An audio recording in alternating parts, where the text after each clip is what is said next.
Eu já de início, pela minha pergunta, eu queria que você fizesse uma análise aí do campeonato alagoano para você, disputando esse campeonato alagoano aqui, 2024, à frente do Alvinegro.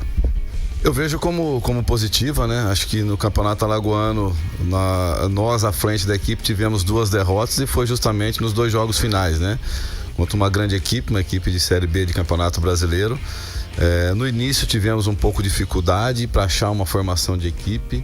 Fizemos várias variações, né? Buscando uma equipe competitiva, uma formação que pudesse trazer resultados, né? E dentro daquilo que nós fizemos, colocamos 3 zagueiros com 3 volantes, fazendo várias alterações, né? E dentro daquilo que as pessoas acompanhavam de perto, sabiam da necessidade que nós tínhamos de elenco, né? De algumas carências, né? De repente um torcedor não sabia que nós estávamos sem atacantes no momento, né? E de repente a gente recebia algum tipo de cobrança, mas procurando colocar sempre o melhor asa em campo para buscar resultados, né?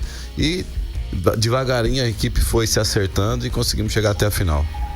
Rodrigo, essa qualificação no elenco você passou a ter com muito mais efetividade agora após campeonato alagoano, nesse processo de transição alagoano para a disputa da Série D do campeonato nacional. E você recebe alguns jogadores, atacantes, laterais, zagueiro, volantes, enfim. E eu estava até comentando agora há pouco aqui que, na minha visão, posso até estar enganado, mas desses que chegaram, 2, na minha ótica, chegam com status de titulares: o Ítalo Rogério e o Léo Cereja. De que forma você pretende utilizar esses 2 jogadores já agora na estreia da Série D? Olha, não só os 2, né? Mas todos aqueles que chegam para brigar por posições. Aqueles que foram os remanescentes também, cria-se uma competitividade maior dentro do próprio elenco, né? Acho que nós no estadual segurava o máximo para mexer, até desgastando alguns atletas mais do que devia, em termos de alterações, até por algumas necessidades, né? Ou carências daquilo que nós buscávamos em sistema de jogo. E esses atletas que agora que chegaram, nos dá um leque de opções, principalmente aí do meio para frente, buscar variações e situações, sem dúvida nenhuma, que possa fazer o clube ser bem mais ofensivo, né? E crescer dentro de uma competição que ela é a Série D. Rodrigo, boa noite, agradecer a sua presença. Você falou sobre encaixe, e no futebol é sempre difícil você encontrar. Você disse que tentou os 3 zagueiros, mudou para 2, depois 3 volantes e conseguiu encaixar. E a gente fala, inclusive, que dos últimos 2 anos, por exemplo, o Asa chega no início de uma Série D com um padrão. Hoje o Asa tem um padrão, tem um perfil de time. Para esse início contra o Sergipe, você tem a ideia de manter o que terminou o campeonato alagoano ou fazer alguma alteração? Olha, eu penso que, como você frisou bem, de sistema, né? Você terminar uma competição, começar outra em seguida e ter um sistema definido, pré-definido, aquilo que nós fizemos dentro de uma competição, você desfazer aquilo seria uma incoerência. Nós temos que encaixar alguns atletas, né, de carências que a gente sentia dentro da competição, né, e buscar uma melhora, né? Mas você chegar de imediato e desfazer tudo aquilo que foi feito em 2 meses e pouco é complicado, até pelo tempo que tivemos de treinamento para uma competição a outra, né? Então, dentro da competição, vamos procurar os ajustes melhores, né? E de início, se tiver algumas alterações, vai ser bem poucas. Jorge Moraes. A gente estava aqui, viu, Rodrigo? Um abraço para você, uma boa noite, parabéns pelo trabalho no Asa. Uma opinião minha, eu não entendi até hoje, nem quero mais entender por que é que você não ficou no CSE ou porque o CSE lhe tirou. Isso é coisa do passado, é deles lá, de Palmeira dos Índios, então não vou entrar mais nesse mérito.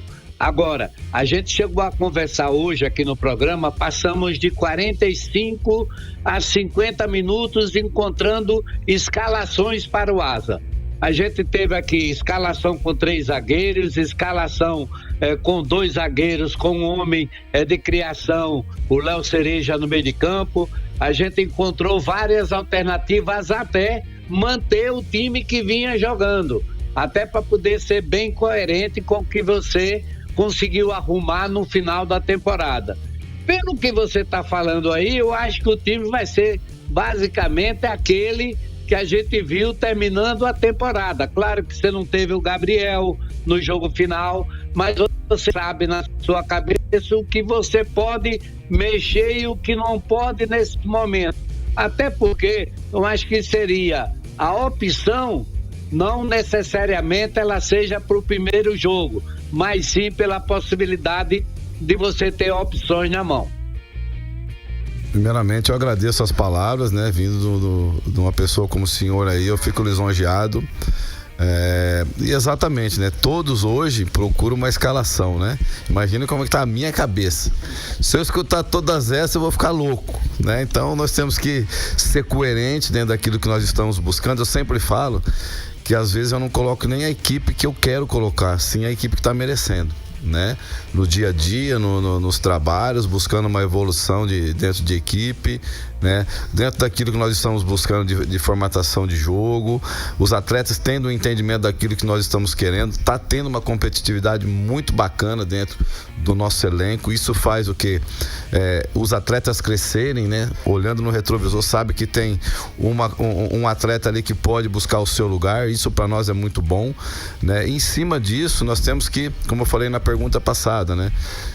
Procurar encaixar os atletas dentro da nossa necessidade, não fugir daquilo que nós achamos dentro da equipe que agradou e agradou muito, né? Acho que o resultado dos 2 jogos finais não apaga o que a equipe fez até chegar nessa final, né? Principalmente em termos de equipe.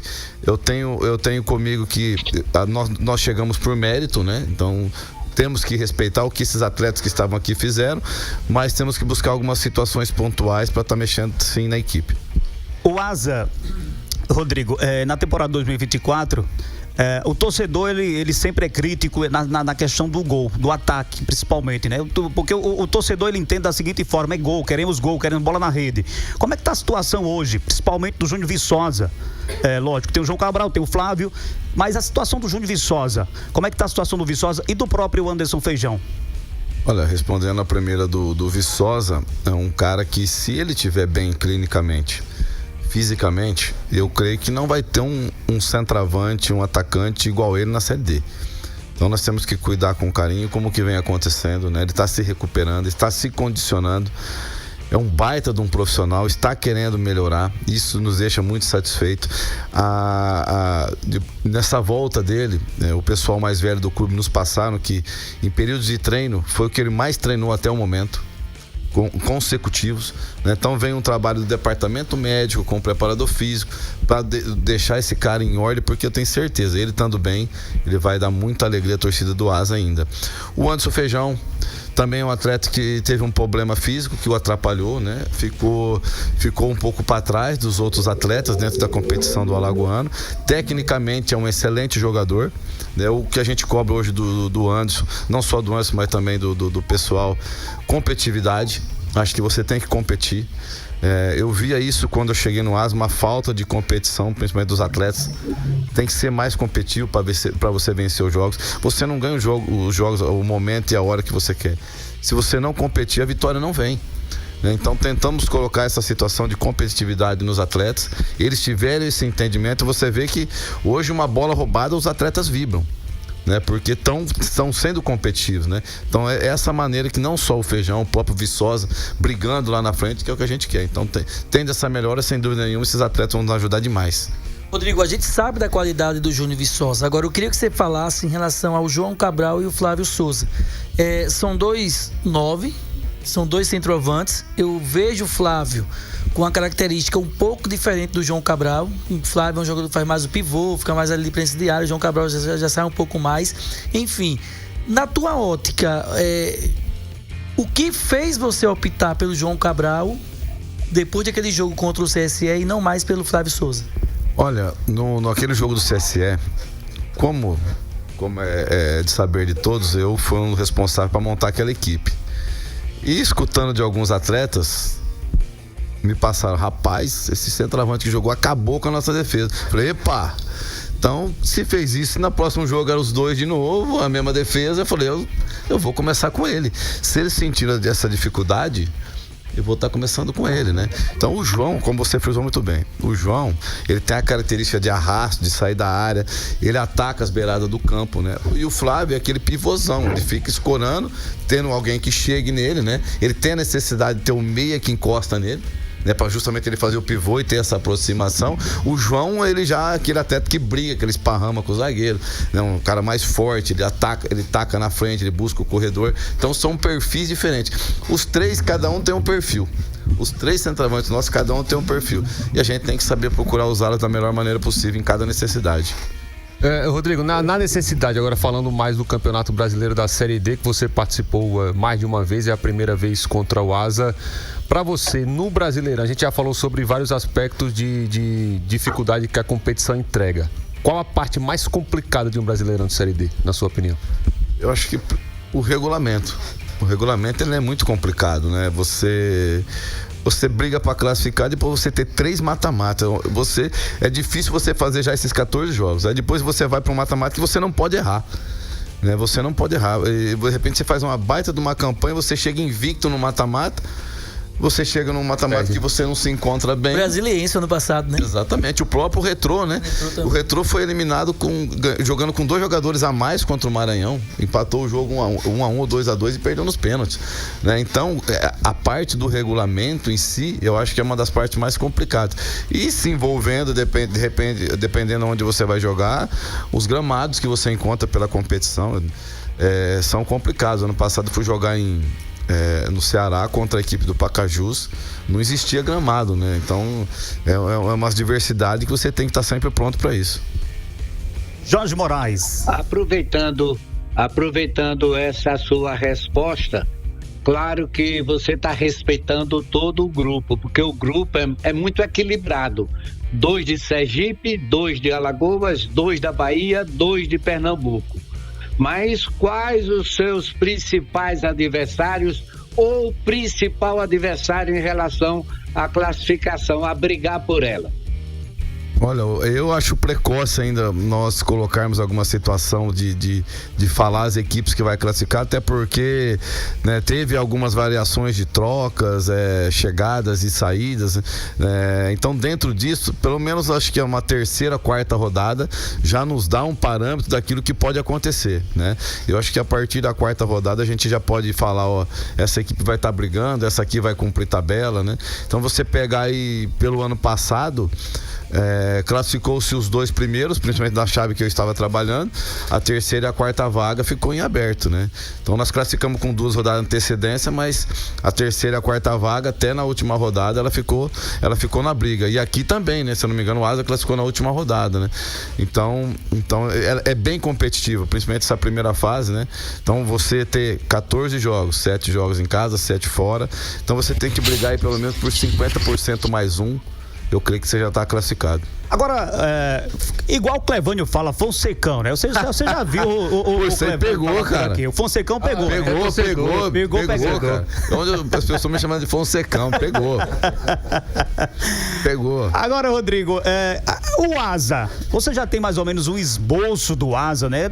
Lógico, a gente vinha falando isso aqui pra gente tirar isso de você agora também. Mas a gente colocou até a nossa enquete aqui e o torcedor tá dizendo aqui sim, que a equipe do Asa precisa dar uma mexida, né? Porque a cobrança do torcedor do Asa é que realmente vem uma equipe mais forte para o Campeonato Brasileiro. Você já tem um esboço da escalação do Asa, assim, para soltar pra gente, hein? Soltar não, mas que eu tenho. Nós estamos trabalhando, né? Nós estamos buscando o melhor, sem dúvida nenhuma. Eu, como treinador, como comissão técnica, vou querer sempre o melhor, né? Então, dentro disso, nós estamos buscando a melhor formação. É lógico que, como eu já frisei no início aqui, não podemos fugir muito, né? Temos que respeitar aqueles que estavam, né? Que levaram essa equipe a uma final de campeonato, né? E sim encaixar situações pontuais e buscando dentro das competições a melhor formação, sem dúvida nenhuma. Rodrigo, primeiro... Rodrigo, Fala, eu Jorge. queria saber, viu, Cardeal, rapidinho do Rodrigo, é o seguinte: onde é que o Asa ainda não é gigante para disputar uma como dessa, o Rodrigo? Onde é que o Asa ainda não é gigante para disputar uma competição como essa?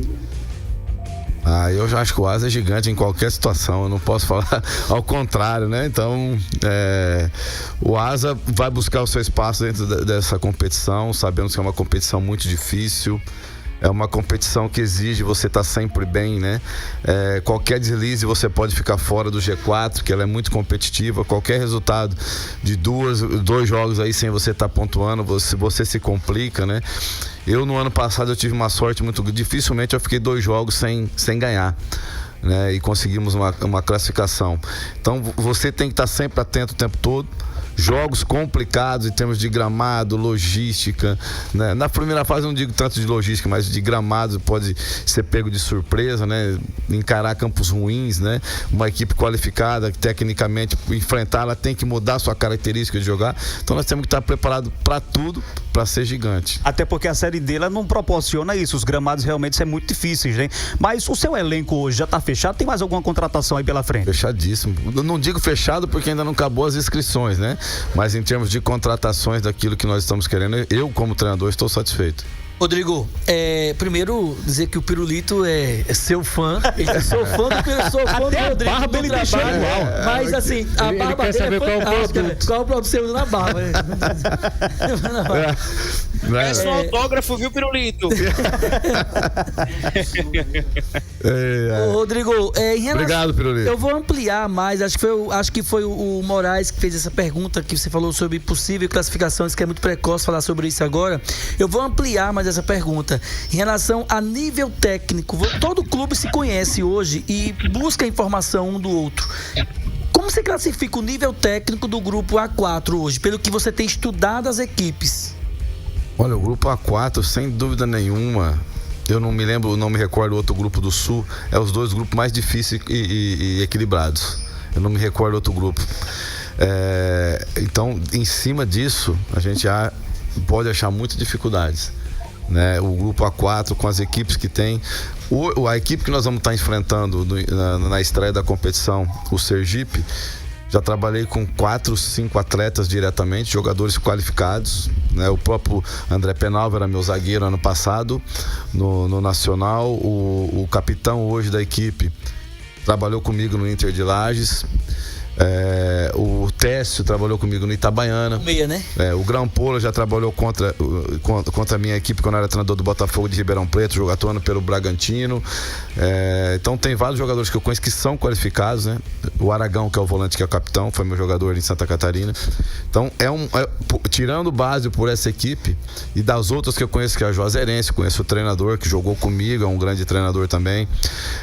Então tirando base, não tenho dúvida que vai ser uma competição muito equilibrada. É o chamado grupo da morte, como a gente diz, esse e o do Sul? Sem dúvida nenhuma. Sempre tem esses grupos, né? E dessa vez, infelizmente, nós que ficamos nele. Rodrigo, você falou sobre características de competição e todos esses aspectos que traz essa complexidade da Série D. E falando assim em planejamento de jogo por jogo, você acredita que vai chegar um momento que você vai ter que, por exemplo, a gente vai jogar naquele campo ali, então vou ter que escalar a equipe dessa maneira aqui para se encaixar com as dificuldades daquele campo? Você acredita que vai ter que chegar nesse momento também na Série D? Olha, acontece. Eu quando trabalhava na base do Cruzeiro, aconteceu uma situação dessa, e sempre quando eu tenho esse tipo de pergunta, eu lembro dessa situação. Eu tinha um time no Cruzeiro, jogadores baixos, velozes, que era uma característica do clube, de buscar jogador com esse perfil, jogadores de intensidade. Nós chegamos para jogar hoje no campo do Atlético. O Atlético ainda não era o Atlético que é hoje, né? Que eu trabalhei lá no Cruzeiro em 2015. Quando chegamos para jogar, o campo terrível. Eu mudei completamente, na hora no intervalo, chegando no estádio, mudei pelo menos 5, 6 atletas, coloquei os jogadores mais fortes, pesados para bola aérea. Nós vencemos o jogo por 5-0, 4 gols de cabeça. Então, às vezes, você tem que se adaptar àquilo que você vai encontrar e ter no seu elenco quem pode corresponder a isso, né? Então eu acho que dentro daquilo que nós temos dentro do elenco, se precisar fazer alterações de sistema para encarar adversário, a maneira de campo com chuva, né? Nós temos dentro do nosso elenco sem dúvida nenhuma.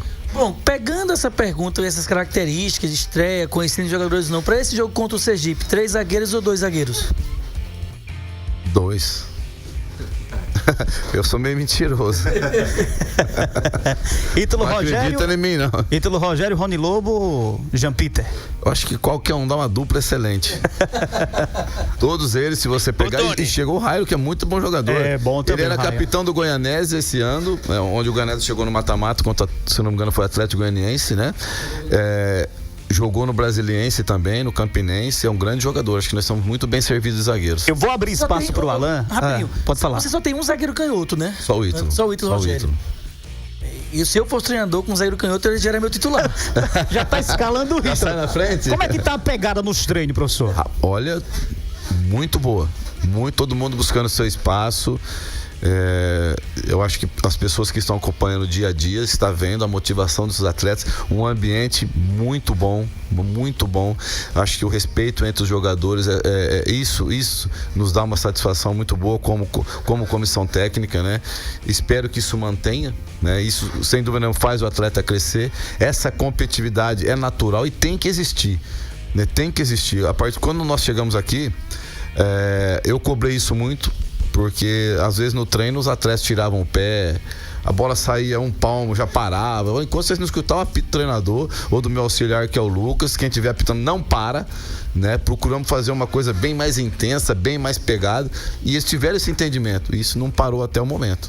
Isso é importante.